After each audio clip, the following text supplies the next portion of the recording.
याकूब की पुस्तक 4 अध्याय वचन 1 लिखा है कि तुम में लड़ाइयां और झगड़े कहां से आ गए। आपको याद होगा, यह सब क्वेश्चन मार्क पे है, देख लीजिएगा। आपको याद होगा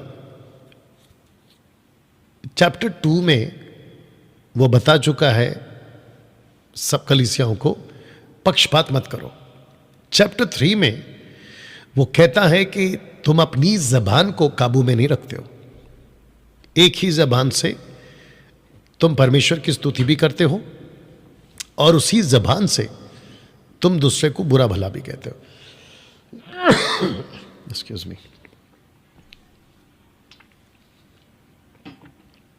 दोस्तों, थोड़ा सा गला ठीक नहीं है, उसके बावजूद भी मैंने तय किया कि मैं आपके बीच में लाइव आऊंगा। तो चैप्टर 2 चैप्टर 3 कनेक्टेड है चैप्टर 4 से।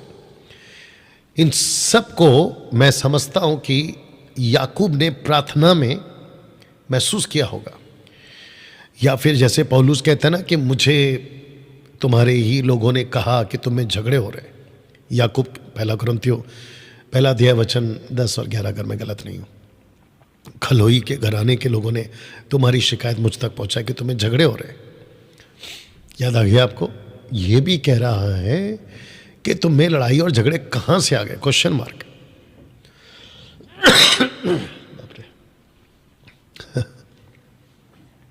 एक सेकंड दीजिए।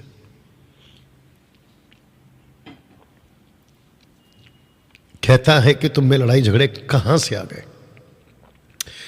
अच्छा, फिर ये पूछ भी रहा है याकूब, और साथ ही साथ उसको पता भी चल रहा है कि ये लड़ाई झगड़े की वजह क्या है। कहता है, क्या उन सुख विलासों से नहीं जो तुम्हारे अंगों में लड़ते भिड़ते हैं। तुम्हारे अंगों में, इसको कहते हैं कि आपके शरीर में एक ऐसी भावना है, उस वक्त भी और आज भी। कहता है कि जो सुख विलास को ढूंढ रहा है, प्लेजर जिसको कहते हैं, सुकून चाहिए जिसको कहते हैं। और फर्स्ट सेंचुरी के कलीसिया जहां पे सताव बहुत था, तो कहते हैं कि तुम झगड़ने क्यों लगे हो। मैं आपको एक एक चीज कोशिश करूंगा कि मैं आपको इसको समझा सकूं जितना मैं समझ पा रहा हूं याकूब के दिमाग को। ऐसा सोच सकते हैं कि याकूब के दिमाग में जब वो ये बातें लिख रहा था, उसके दिमाग में कुछ चीजें या कुछ पिक्चर बन रही थी। पिक्चर ऐसी बन रही थी और एक बता दूं, सुनिएगा ध्यान से। आज जितना सुख विलास है ना, उस वक्त में तो कुछ भी नहीं था। तो सोच के देखिए, अगर तब कुछ नहीं था, उसको कह रहा है कि तुम सुख विलास में हो। अगर आज याकूब आ जाए, वो तो पागल हो जाएगा, बोलेगा यार या तो बेड़ा गर्क है यहाँ पे। तो सुख विलास इतना है आज की तारीख में, आप कल्पना तक नहीं कर सकते। चारों तरफ आपको सब प्रकार के एंजॉयमेंट, मनोरंजन, बहुत कुछ मिल जाएगा। अब पॉइंट यहां पर यह आ रहा है कि झगड़े कहां से आ रहे हैं। इसका मेन मुद्दा है कि तुम में लड़ाइयां और झगड़े कहां से आ गए। पहले तो नहीं था, अब अचानक कहां से आ गया। तो कह रहा है कि उन सुख विलासों से जो तुम्हारे अंगों में लड़ते बढ़ते हैं।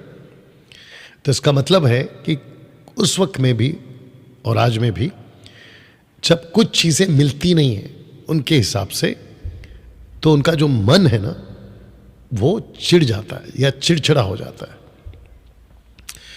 आप जानते हैं कि कोई चीजें अगर आपने चाहा कि मुझे मिले, और जब वो नहीं मिलती हैं, तो आप बहुत सारी चीजों में चिढ़ जाते हैं। एक छोटा सा एग्जाम्पल याद आ रहा है, जो इसी किताब के पहली किताब जिसको कहते हैं इब्रानियों किताब, अगर मैं गलत नहीं हूं 12वें अध्याय में, उसका लेखक अगर पौलुस है, तो कह रहा था एसाव को याद करो जिसने मसूर की दाल के लिए अपने पद को बेच दिया। तो मसूर की दाल एक वक्त का खाना जिसको कह सकते हैं, वो उसके लिए क्या था?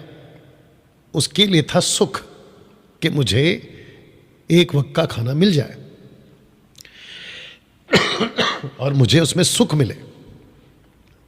और उसने बेच दिया, अपना पद बेच दिया।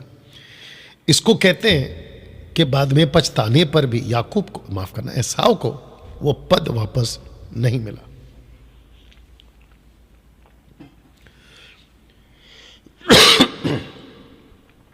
या बर्दाश्त करिएगा प्लीज।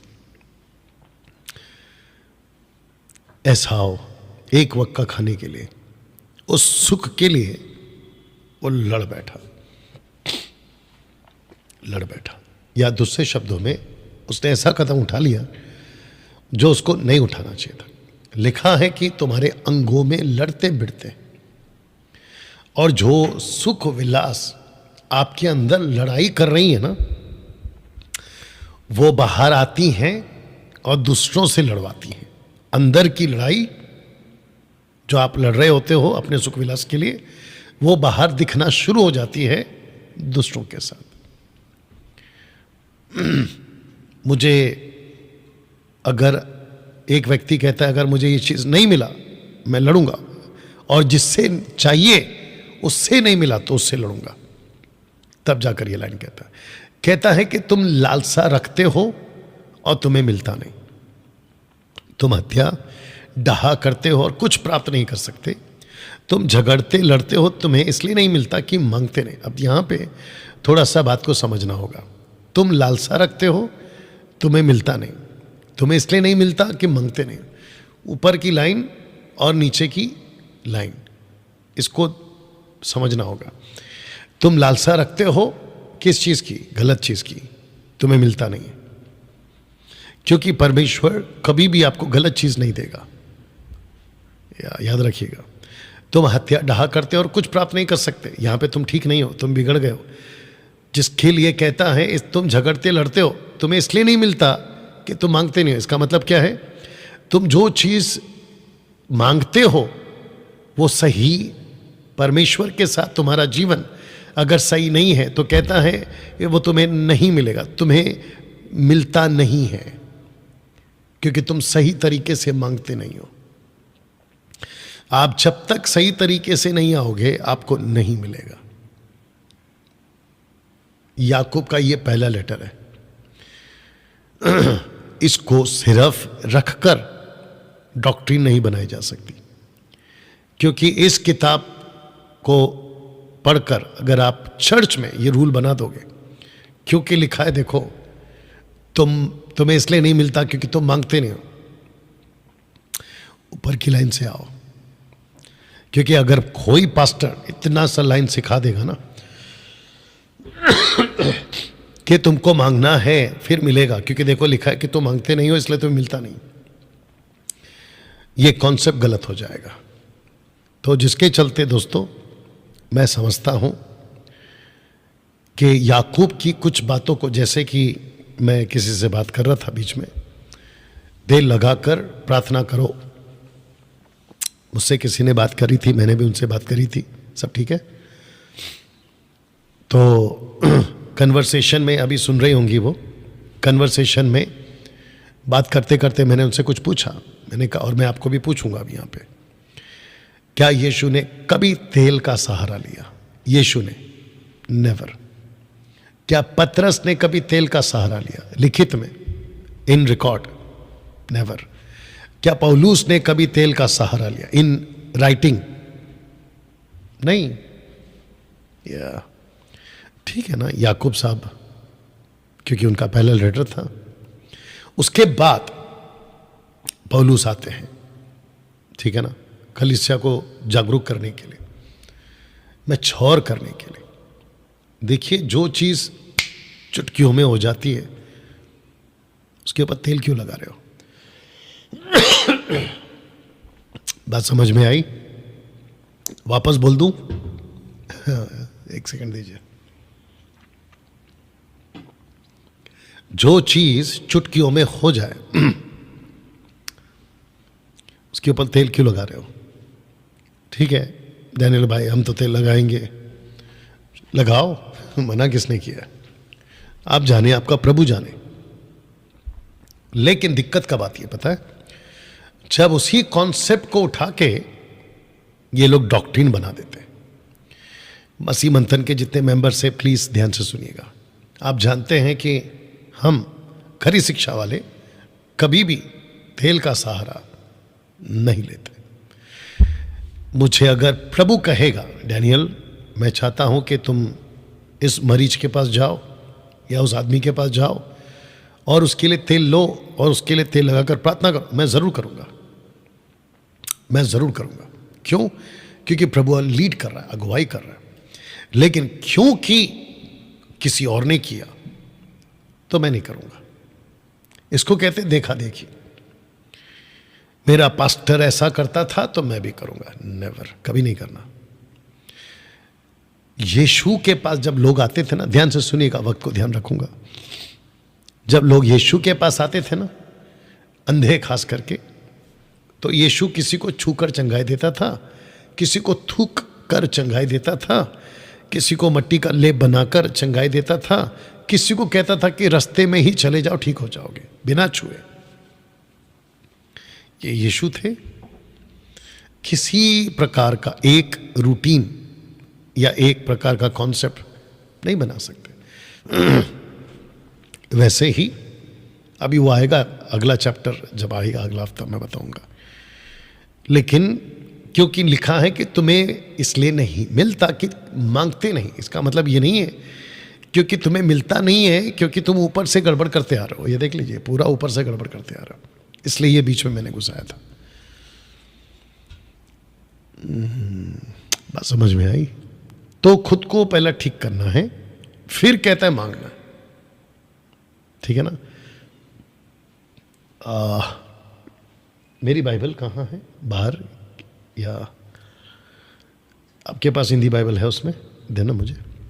पहला यूहन्ना की किताब 5वां अध्याय वचन 14।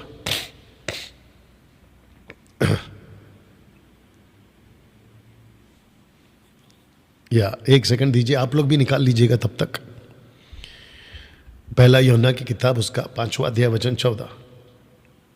1 जॉन चैप्टर 5 वर्स 14 लिखा है, और हमें उसके सामने जो हिया होता है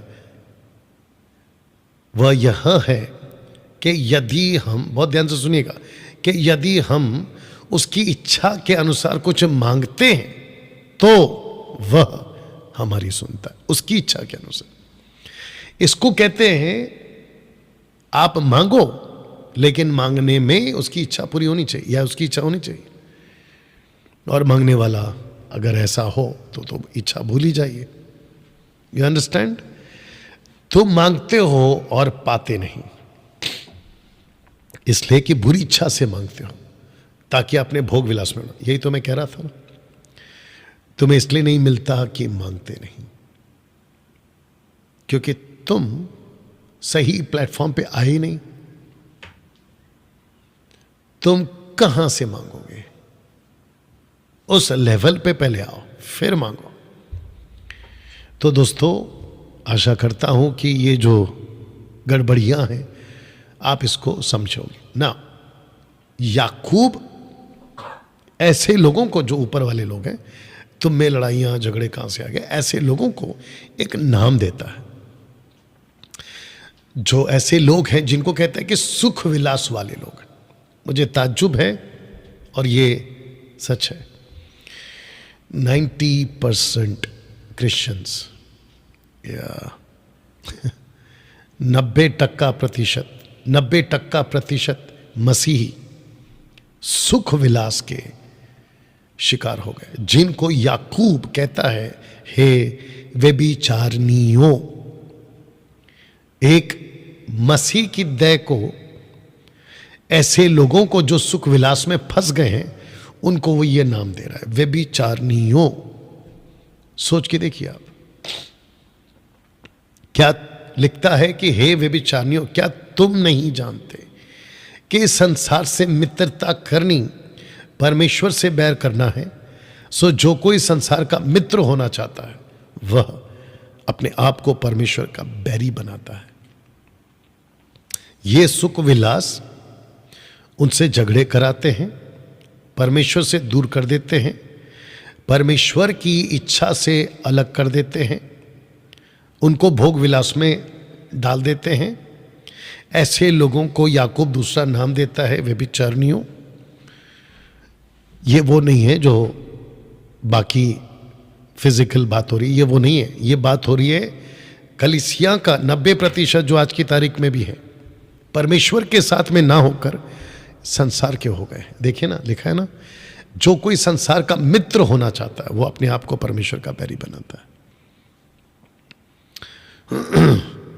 ताज्जुब की बात यह है, ऐसा दौर आ चुका है, आज से 10 साल पहले जब हम किसी को कहते थे ना, मुझे अभी भी याद है, जब हम प्रचार करते थे ना कि थिएटर जाना गलत है, थिएटर्स पिक्चर देखना, तो किसी को कोई दिक्कत नहीं होती थी।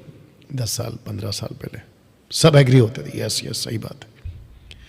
आज का दौर और आज की क्रिश्चियनिटी ऐसी है, कहते हैं कि डैनियल राज पिक्चर जाने से मना करता है, तो जाओ भाई, ये नाम के साथ जाओ, ये नाम के साथ जाओ। आजकल ताज्जुब क्या है पता है? कुछ टुच्चे लोग, शब्द को ध्यान देना, कुछ टुच्चे, टुच्चे समझते हैं ना, टुच्चे, हाँ, मेरे पास और एक शब्द नहीं है टुच्चे का। कुछ टुच्चे लोग जो मसीह बन गए ना, क्या कहते हैं उसको, फिल्म लाइन से आकर, जब ये वहां से मसीह बनकर आ गए और इनको देखकर इनकी गवाहियां होती हैं, इनके गाने चलते हैं, प्रभु के गाने, तो अपने जो महाराष्ट्र, मुंबई, पूना और भी कुछ स्टेट्स के लोग कहते हैं कि देखो ये बॉलीवुड में थे या थी, थी और ये अभी प्रभु में है। अच्छी बात है, प्रभु में आना चाहिए, लेकिन पूरा आना चाहिए ना, आधा आधा क्यों, पूरा हो। जो मसीह में पूरा आता है ना, उसी को तो मसीह कहेंगे ना।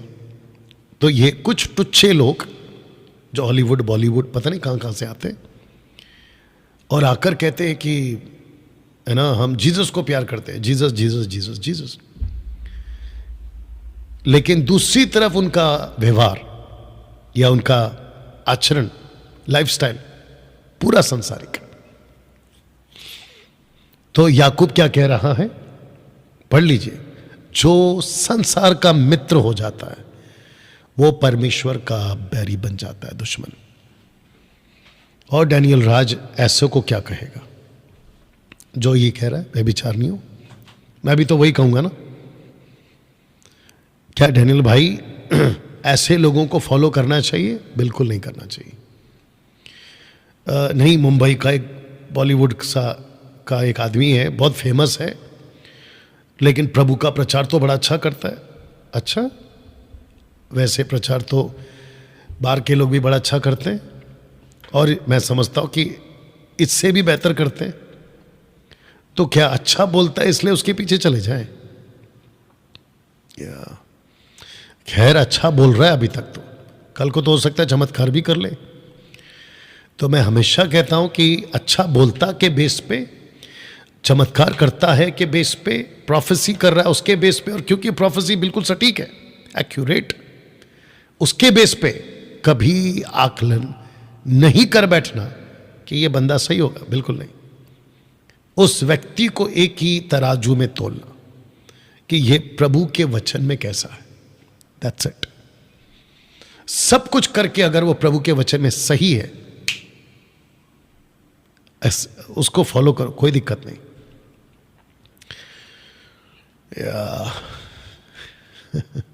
तो इसको फिर पढ़ दे रहा हूं, हे व्यभिचारिणियों, क्या तुम नहीं जानते कि संसार से मित्रता करनी परमेश्वर से बैर करना है? जो कोई संसार का मित्र होना चाहता है वो अपने आप को परमेश्वर का बैरी बनाता है।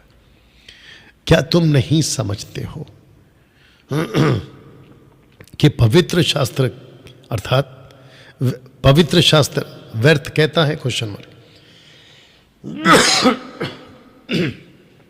Excuse me. क्या तुम ये समझते हो कि पवित्र शास्त्र व्यर्थ कहता है जिस आत्मा को उसने तुम्हारे भीतर बसाया है? प्रेज गॉड कि याकूब को पता चल गया कि परमेश्वर का आत्मा भीतर बसाया गया है, और जो पवित्र आत्मा पिनियोमा ग्रीक वर्ड अंदर बसाया गया है परमेश्वर की ओर से, वो आता जाता नहीं है। संडे उतरेगा, चर्च सर्विस के बाद फिर चला जाएगा, पूरे 6 दिन नहीं रहेगा, फिर वापस तुम संडे आओगे, पास्टर फिर हाथ रखेगा, ठपाक ठपाक ठपाक। नहीं नहीं नहीं नहीं, नहीं। ऐसा नहीं है। एक सेकंड दीजिए, ऐसा नहीं है। बल्कि पवित्र आत्मा जिस दिन बस जाता है, दे दिया जाता है, उसी दिन आपका कंफर्म सील हो जाता है। फिर आपको हाथ रखवाने की और नीचे गिरने की जरूरत नहीं। यूट्यूब पर कितने लोग हैं? ओके। अब कुछ लोगों को आदत लग गई है क्योंकि गलत आदमी के हाथ में पड़ गए, गलत पास्टर के हाथ में पड़ गए इनफैक्ट। और वो पास्टर क्या करता है मैं आपको बताता हूं। ओके, 400, 450, 600, 650, माफ करना, 650 के आसपास लोग अभी लाइव हैं। आप लोग का स्वागत है। आप गलत पास्टर के हाथ में पड़ गए। मेरी सीधी लाइन है, हमेशा कहता हूं, फिर कहूंगा, ऐसे किसी चर्च में नहीं जाना जहां बाइबल के बाहर बातें सिखाई जाती हैं। उसी चर्च में जाना जो बाइबल के दायरे में, बाइबल के वचन में आपकी पालन पोषण होती है। डैनियल भाई 19-20 तो सब जगह, बिल्कुल नहीं। आपको याद आ गया, यीशु के पास एक जवान आया था। उसने कहा अनंत काल का जीवन पाने के लिए मैं क्या करूं? यीशु ने कहा कि तू तो शास्त्र को जानता है, मूसा के 10 आज्ञाओं को जानता है, उसका पालन कर। जानते हो उस आदमी ने क्या कहा? बचपन से कर रहा हूं प्रभु, बचपन से कर रहा हूं। तब प्रभु ने कहा पता है, यीशु कहते हैं कि ओके, तुझ में एक प्रॉब्लम है। 10 ठीक है लेकिन एक प्रॉब्लम है, 99 ठीक है लेकिन एक प्रॉब्लम है। Can you believe this? तो 19-20 नहीं चलेगा बॉस, पूरा का पूरा 20। तो आते वचन पर, जिस आत्मा को उसने तुम्हारे भीतर बसाया है, क्या वह ऐसी लालसा करता है जिसका प्रतिफल डहा हो? दूसरे शब्दों में, वो कभी नहीं चाहेगा कि पवित्र आत्मा, बहुत ध्यान से सुनना, अब ये कुछ लोगों को अलग लगेगा लेकिन क्या करें, वचन है तो मेरा फर्ज है बोलना। पवित्र आत्मा कभी नहीं चाहता और ना ही कभी चाहेगा, क्योंकि पवित्र आत्मा का वरदान अलग है लेकिन पवित्र आत्मा का फल अलग है। गलतियों 4 का 22 निकाल के रखना। Excuse me, Galatians chapter 4 verse 22। बहुत ध्यान से सुनिएगा। वो कभी नहीं चाहता, पवित्र आत्मा कभी नहीं चाहता कि आप लड़ाई करो या झगड़े करो। मैं आपको बताता हूं, लिखा है, ओ सॉरी, 5 का 22, माफ करना, गलीशियन 5:22। पवित्र आत्मा कभी नहीं चाहता कि आप लड़ाई करो। आइए देखते क्या लिखा है। लिखा है, पर आत्मा, पिनियोमा ग्रीक वर्ड, आत्मा का फल प्रेम, आनंद, शांति, धीरज, कृपा, भलाई, विश्वास, नम्रता, संयम, सेल्फ कंट्रोल, ऐसे ऐसे कामों के विरोध में कोई भी व्यवस्था नहीं। इसका मतलब क्या है? पवित्र आत्मा कभी नहीं चाहता कि आप झगड़ा करो। पवित्र आत्मा कभी नहीं चाहता कि आप नफरत करो। पवित्र आत्मा कभी नहीं चाहता कि आप हेट अपने मन में आने दो। हेट, मैंने कई क्रिश्चियनों को उनके मुंह से ये कहते सुना है, मैं नफरत करता हूं उससे। फिनिश। तो तुम्हारे अंदर होली स्पिरिट नहीं है। सॉरी टू से दिस। मैं उस आदमी का शक्ल तक नहीं देखना चाहता। खेल खत्म। पहला यौनाचार का बीज निकालना। माफी चाहता हूं दोस्तों, बीच बीच में पवित्र आत्मा अगर लीड कर रहा है तो उसको सुनना पड़ेगा, है ना। मैं सब बर्दाश्त कर सकता हूं लेकिन उसकी प्रेजेंस को बर्दाश्त नहीं कर सकता। मतलब वो आदमी अगर पार्टी में आ जाए, मेरे घर पे आ जाए या फंक्शन में आ जाए, मैं उसको बिल्कुल बर्दाश्त नहीं कर सकता। आपके अंदर फिर कोई और आत्मा है। देखो क्या लिखा है पहला यूहन्ना 4:20 में। लिखा है, यदि कोई कहे कि मैं परमेश्वर से प्रेम रखता हूं, अपने भाई से बैर रखे। आगे का लाइन सुनना चाहते हो? कहता है वो झूठा है, वो झूठा है। Can you believe this? वो झूठा है, क्योंकि जो अपने भाई से जिसे उसने देखा प्रेम नहीं रखता, तो वो परमेश्वर से भी जिसे उसने नहीं देखा प्रेम नहीं रख सकता। देखो, उससे हमें ये आज्ञा मिली है कि जो कोई परमेश्वर से प्रेम रखता है वो अपने भाई से भी प्रेम रखे। किससे आज्ञा मिली है? यीशु से। यीशु से। परमेश्वर का राज्य क्या है पता है? जब एक शास्त्री ने आकर पूछा सबसे बड़ी आज्ञा क्या है, यीशु ने कहा परमेश्वर से प्रेम, अपने सारे मन, सारे बुद्धि, सारे प्राण, सारे शक्ति से, और उसी के समान अपने पड़ोसी से। वाह। मैं जानता हूं कि आजकल शरीर बहुत काम कर रहा है। ये देखो, तुम में लड़ाई झगड़े कहां से आ गए? सुख विलासों से, जो तुम्हारे अंगों में, इन योर बॉडी, लड़ते भड़ते चढ़ते सब है। तब जाकर कहता है कि जो पवित्र आत्मा आपको दिया गया ना, वो नफरत नहीं कर सकता, वो डह नहीं करता, वह तो और भी अनुग्रह देता है। इस कारण यह लिखा है, परमेश्वर अभिमानियों से विरोध करता है पर दीनों पर अनुग्रह करता है। वाह दोस्तों, कैसा लग रहा है अभी तक? इसका मतलब क्या है? आज नफरत के कई वजह हैं। मैं आपको बता दूं, आप जब सड़क पे निकलोगे ना, मैं बीच में भी बोला था, फिर बोल देता हूं, दिमाग को सेट करके निकलो कि भाई सड़क पे आपको अपना मनचाहा आदमी नहीं मिलेगा। जो लोग गाड़ियां चलाते हैं रोड पर, उनको भी कहना चाहता हूं, आप दिमाग को सेट करके निकलें कि सामने वाला मिस्टेक करेगा ही करेगा, गलती करेगा ही करेगा। आप जहां रहते हैं, आसपास के जो लोग हैं, आपके मन के मुताबिक आपके साथ व्यवहार नहीं करेंगे। आपका लिफ्टमैन, आपका वॉचमैन, आपका दूध वाला, भाजी वाला, पेपर वाला, और क्या है, घर में आया भाया, छाया माया, जो भी है, ये सब आपका मन मुताबिक काम नहीं करेंगे। अभी अपना जो ऑफिस है जहाँ पे अभी मैं बात कर रहा हूँ, यहाँ पे पानी का इश्यू था, उसको जो हमने ठीक किया, उसको कुछ पेमेंट देना था, वो हमने दे दिया। उसके बाद जैसी पेमेंट उनको मिल जाता है, आप कौन मैं कौन, ये वाला कॉन्सेप्ट स्टार्ट हो जाता है। और अगर उनसे वापस कहें कि भाई ये आपने काम पूरा नहीं किया, फिर तो टाटा बाय बाय नमस्ते, भूल जाइए। और फिर ऐसे टाइम पे लगता है कि यार कैसे लोग हैं ये लोग, है ना। तो दिमाग में सेट करके चलो कि आपके मन मुताबिक नहीं होने वाला है। जब आपके खुद के लोग आपके साथ ठीक नहीं है, योर ओन ब्लड पीपल, आपके खुद के खून के लोग आपके साथ जब ठीक नहीं है, दूसरों से क्या अपेक्षा करेंगे आप, जो आपके ब्लड लोग नहीं है, मतलब खून के रिश्ते वाले नहीं है।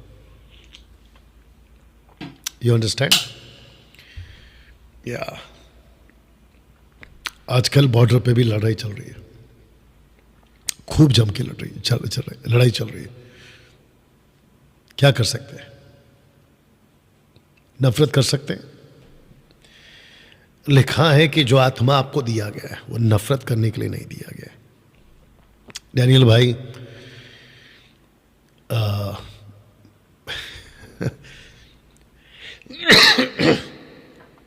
अगर वो हमारा कत्ल करके जाता है तो ये जो क्वेश्चन आते हैं ना दिमाग में, वो इसलिए आते हैं क्योंकि आदमी वैसा नहीं है। आप हमारी और एक दूसरे की छोड़िए, यीशु का कत्ल नहीं हुआ? बिल्कुल हुआ। क्या किया यीशु ने? क्रूस के ऊपर क्या कहा? हे पिता इन्हें माफ कर। आपको पता है आज न्यूज़ में, न्यूज़पेपर पे, व्हाट्सएप पे, सोशल प्लेटफॉर्म पे वायलेंस वायलेंस वायलेंस। वो कौन सा डायलॉग है? I hate violence. क्या है वो? ऐसे ही कुछ है ना? क्या है वो? कैसा है वो? कुछ तो है ना लाइन है वो, आई हेट वायलेंस। वाह, लेकिन बंदा खुद वायलेंस में है। चारों तरफ नफरत नफरत नफरत नफरत। या सो बी केयरफुल, आप कैसे प्रेजेंट करते हैं, कैसे रहते हैं, है ना? मेरे पास बहुत मौके आते हैं। अभी ये जो मेरे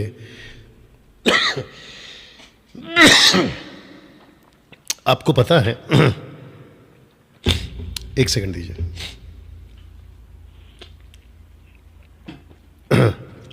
आपको पता है बीच में हमने प्रोग्राम किया था, एक्सक्यूज मी,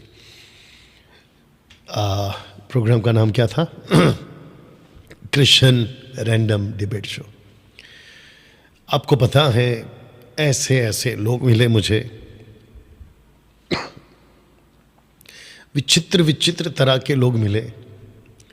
उसमें से 2-3 आइटम ऐसे थे, आइटम समझ रहे होंगे आप लोग, सैमुअल माइकल, राजेश स्टीफन, परेशान आत्मा, और क्या था, श्रीनिवास कोई है, मदद करो, सुरेश, क्या सुरेश, और कौन था, विनोद, मनोज, बाबा जी, बाप रे बाप रे। आप मेरा थंबनेल देखना और इनका थंबनेल देखना, आपको ज़मीन आसमान का फ़र्क पता चल जाएगा। मेरे पास में इतने इक्विपमेंट्स हैं या इतना साधन है कि मैं ऐसे ऐसी थंबनेल बना सकता हूँ, और मैं खुद बनाता हूँ थंबनेल। जितने भी मैं बनाता हूँ ना डिज़ाइंस, वो सब मैं खुद बनाता हूँ। अब सोच के देखिए मेरे को इन लोगों का बनाने में कितना टाइम लगेगा ऐसे। लेकिन मेरे अंदर जो आत्मा बसा है, ये वाला, ये मुझे नफरत करना नहीं सिखाता।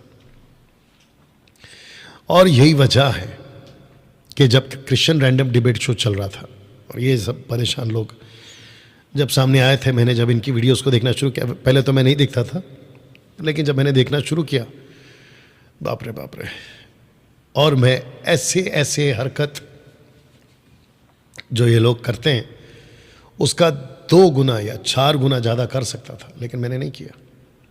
यही फ़र्क है परमेश्वर की आत्मा में और बिना परमेश्वर की आत्मा के लोगों में।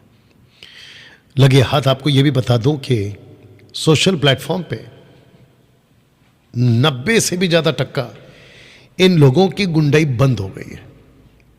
इन लोगों की गुंडाई बंद हो गई। जो वीडियोस पहले बनते थे मेरे अगेंस्ट में, उसमें ब्रेक लग गया है। और मैं समझता हूं कि इनको या तो अक्ल आ गई है या तो फिर परमेश्वर ने सुधारा है, बाकी का नहीं पता। बट मैं समझता हूं कि अगली जनरेशन जब कोई मेरी तरह वीडियो बनाएगा खरी शिक्षाओं के ऊपर, तो ऐसे लोग सामने ज़्यादा नहीं आएंगे। दोस्तों, मैं समझता हूं कि आप ये लाइन को बखूबी समझें ना। वचन 7 को पढ़ने जा रहा हूं, जो कि अब ये एक कदम और आगे गया। कहता है, इसीलिए परमेश्वर के अधीन हो जाओ, शैतान का सामना करो, तो वो तुम्हारे पास से भाग निकलेगा। मेरा क्वेश्चन है याकूब साहब से, सुख विलास, अंगों में लड़ाई करने वाले, भोग विलास में उड़ाने वाला, व्यभिचारियों, संसार से बैर रखने वाला, एक दूसरे से नफरत करने वाला, आप शैतान किसको बोल रहे हैं? क्या इन सबको शैतान बोल रहे हैं? परमेश्वर के अधीन हो जाओ, शैतान का सामना करो और वो भागेगा। डैनियल भाई, आप क्या कहते हैं? जी हाँ, क्योंकि ऐसी सब हरकतें शैतान ही तो लाता है। आपके शरीरों में सुख विलास, शैतान। भोग विलास में उड़ा दो, शैतान। एक दूसरे से नफरत करो, शैतान। तो कहता है परमेश्वर के अधीन हो जाओ, शैतान का सामना करो, वो भागेगा। परमेश्वर के निकट आओ, एक्सक्यूज मी, परमेश्वर के निकट आओ। अब जरा ध्यान सुनिएगा, क्योंकि बंदा यहां पे भटक गया था, संसारिक हो गया था ना। तो कहता है परमेश्वर के निकट आओ, तो वो भी तुम्हारे निकट आएगा। हे पापियों, अपने हाथ शुद्ध करो, और हे दूचिते लोगों, अपने हृदय को पवित्र। दूचिते मतलब डबल माइंडेड। ये दूचिते लोग कौन है? एक चर्च में एक पैर, दूसरा पैर संसार में। एक पैर प्रार्थना सभा में, दूसरा पैर थिएटर में। दूचिते, आप समझ गए? दूचिते, डबल माइंडेड। बाइबल भी पढ़ेंगे और बाकी दुनिया की भी किताबें पढ़ेंगे, मतलब संसारिक। या तब जाकर याद होगा ना आपको, याकूब का 3रा अध्याय, एक सोते से 2 पानी नहीं आ सकते, ये उसने कहा था। एक सोते से 2 पानी नहीं आ सकते। तब जाकर कहता है दूचिते, अपने हृदय को पवित्र करो। दुखी हो, शोक करो, रो, तुम्हारी हंसी शोक से, तुम्हारा आनंद उदासी में बदल जाए। ऐसा क्यों? क्योंकि उस वक्त में मैं समझता हूं, और प्रभु के सामने दीन बनो तो वह तुम्हें शिरोमणि बनाएगा। ऐसा क्यों? वो इसलिए क्योंकि उन दिनों में वो कहना चाह रहा था कि दुखी हो तुम, सुख विलास में हो ना, सुख विलास में हो ना, ये देखो सुख विलास। तो उसके बजाय अभी उसके पीछे मत भागो। जो तुमको खुशी देती है, तुमको प्लेजर देता है, उसके पीछे मत भागो। इसलिए कहता है दुखी हो, शोक करो। पौलुस क्या कहता था? कहाँ लिखा है? 2 कुरिन्थियों 10:5, अगर मैं गलत नहीं हूँ। नहीं, वो नहीं होगा शायद, फिर भी देखते हैं। 2 कुरिन्थियों 10:5 है शायद। लेट्स सी, निकालो। चलो ठीक है, ये भी ठीक है, जो मैं ढूंढ रहा था बताता। इसलिए हमें कल्पनाओं और एक ऊंची बात को जो परमेश्वर के पहचान के विरोध में उठती खंडन करते हैं, और हर एक भावना को कैद करके मसीह का आज्ञाकारी बनाते, ये भी चलेगा। तो कुछ चीजें उठती है आपके अंदर कि भाई है ना, ये हो जाए, वो हो जाए। तो कहता है कि दुखी हो, शोक करो, रो, तुम्हारी हंसी शोक से, तुम्हारा आनंद उदासी में बदल जाए। प्रभु के सामने दीन बनो तो वो तुम्हें शिरोमणि बनाएगा। Excuse me. इसका अर्थ क्या है दोस्तों? इस जगत में पतरस कहता है, मुझे रेफरेंस याद नहीं आ रहा है, पतरस कहता है कि इस दुनिया में हम परदेसी हैं। We are strangers in this world. You understand? हमारे मन के मुताबिक सब कुछ नहीं मिलेगा। बहुत साफ बोल रहा हूं, आपको जैसा चाहिए वैसा नहीं मिलेगा। कॉम्प्रोमाइज करना ही, मतलब त्यागना ही पड़ेगा, सैक्रिफाइस लाइफ जीना ही पड़ेगा। हे भाइयों, एक दूसरे के बदनाम ना करो या बदनामी ना करो। जो अपने भाई को की बदनामी करता है, मैं वापस बोलूंगा, मुझे तो बहुत मौका मिला था इन सबको बदनाम करने का, लेकिन मैंने नहीं किया।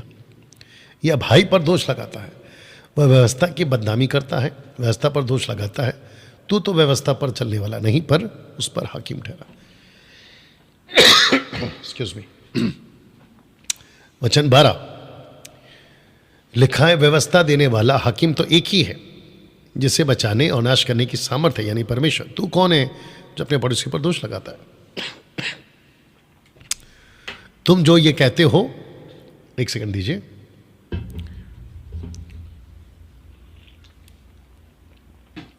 तुम जो ये कहते हो, आज या कल हम किसी और नगर में जाकर वहां एक वर्ष बिताएंगे और व्यापार करके लाभ उठाएंगे। ये नहीं जानते कि कल क्या होने वाला है या कल क्या होगा। एक्सक्यूज मी, या थोड़ा सा दिक्कत है आज।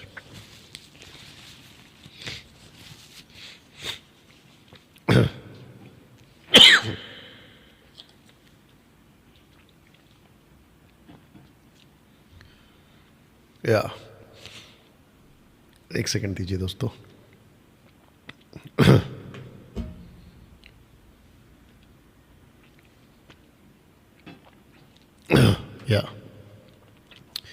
लिखा है कि ये जानते हो कि कल क्या होगा, ये नहीं जानते। इनफैक्ट सुन तो लो, तुम्हारा जीवन है ही क्या।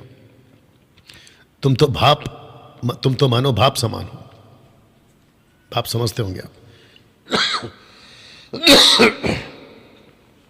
भाप समान हो, जो थोड़ी देर दिखाई देती है फिर लोप हो जाती है।